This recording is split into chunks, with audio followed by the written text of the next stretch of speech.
Hello, this is John Macfarlen with a special investigation tonight. A controversial question which has been on the lips of virtually everyone I know, which is about 5 people, is the fact of whether or not Nanny Prescot in fact exists.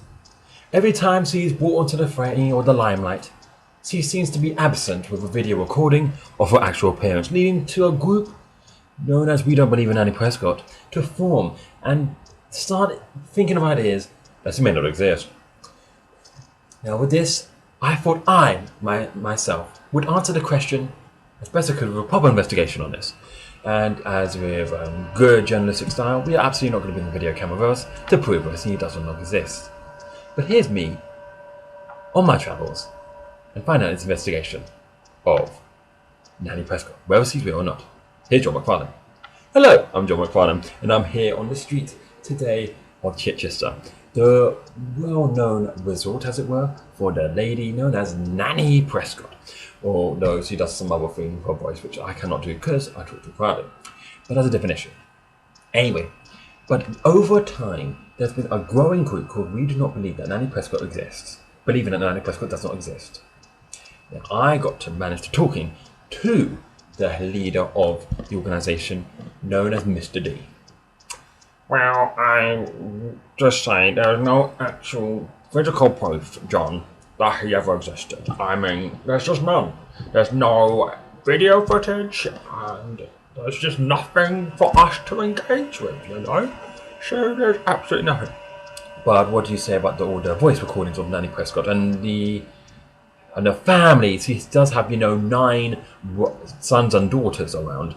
Do you not think that's a fabrication? Indeed, it's a conspiracy. I am the highest order, I must say. I haven't seen even one of these family members. So you've not seen the legendary Devon? Who's that? It seemed he was very much out of his depth, and since only 300 people joined the organisation, something tells me as long as they're going to head off to a flying start. But Devon was obviously called in to ask about these really grievous accusations from Mr. D. Devon, unfortunately, was at a very prestigious tour and booking and so he could not therefore break away to engage in our interview. It soon found out that he was doing a rendition of Selena Dion, I Will Always Love You, at Build-A-Bear Shop. Anyway, that aside, we decided to go through and interview a few people who've actually claimed to see this mysterious Nanny Prescot. So, you've seen Nanny Prescot, is that right, Mr. Drunk Patrick? Well, I was just like, whoa, sorry. I was, the other day, I was just going down to get a few, and then I was like, that's gotta be Nanny, because who else is there, a black woman in Chichester, she's just, woo.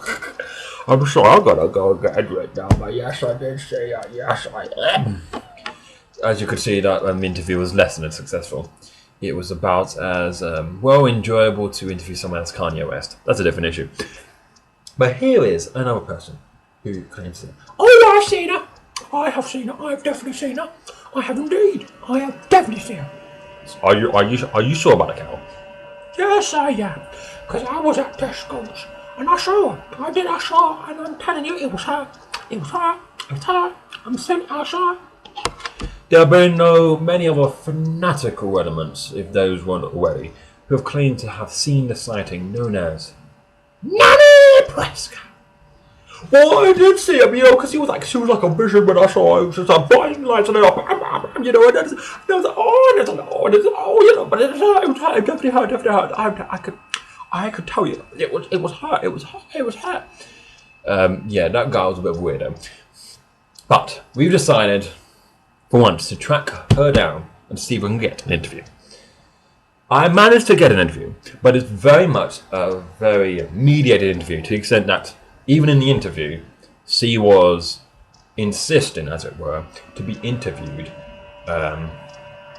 behind a glass, whereas was a glass that I could not see into, but she could see into me.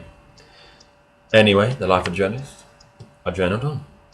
What do you say to Nanny Prescot to the claim that you don't exist? I'm telling you, Tony, if people don't think I exist, they need to get out there. I'm there. I mean, you talking to me like, like normal, Johnny. Oh, wow, okay, child. I am not some imaginary figuration of someone's over-the-top mind, okay? I am real to the flesh. Well then, would you please answer to your critics? Will you ever show your face on TV? Why do I want to show my face on TV? Do I need to? I don't want to be like Kim Kardashian hugging the line all the time, child. Listen, okay? My face is so beautiful. If I saw it in the TV screen, you will have a heart attack, yeah. Nanny Prescott, we did not ask you to sing. Well, I'm singing, child, and you could talk to my publicist, PJ, and on this one, I'm just telling you, I do exist. I'm sorry to tell, I don't want to, and the reason why I don't do TV appearances, I do voice, because, first of all, 9 times out of 10 me my fried chicken. I know when they want to interrupt me eat my fried chicken and see all the grease around my mouth. But that's side, child. Secondly, my face is just too beautiful to show. It's a bit like with Indiana Jones when, the Ark of the Covenant and some of the hairs go blowing up and then blow down and then they singing. Well, basically, it's like that, but the reverse. Because my face is so beautiful, you will have a heart attack. Why are you singing? I don't know, child. It's just sometimes the way I like to communicate, you know. To end off the interview, I thought I'd talk to a professor. This professor was none other than Professor Kaverick, who also does Japanese studies, also thought that he could explain the anomaly of Nanny Prescott to us. Here he is. Well, you see, Johnny, the question is not whether Nanny Prescott does exist. The answer is whether anyone exists. This whole realm could be a figment of our imagination. We could be in comas right now on a cloud full of candy floss with yellow stars and listening to Barbra Streisand. And no one would ever know. We could just create this world. This world is just most likely fictitious and made up by ourselves and has nothing whatsoever to do with reality. We all just in this space and nothing really matters here. A few seconds after he said that, I decided to steal his money and said this was only fake money and never existed. It didn't matter that it was a pretend world. After I got this black eye, I was quite convinced. He was not impressed. And there you go. The question of whether Nanny Prescott does exist has not been answered, but I've wasted the studio's money as per usual. And until next time, I'm John Macfarlen. Apparently. Although I could not be here. Properly. I think I'm here if I'm doing this. I better stop now because this is egotistical. Did it stop? No.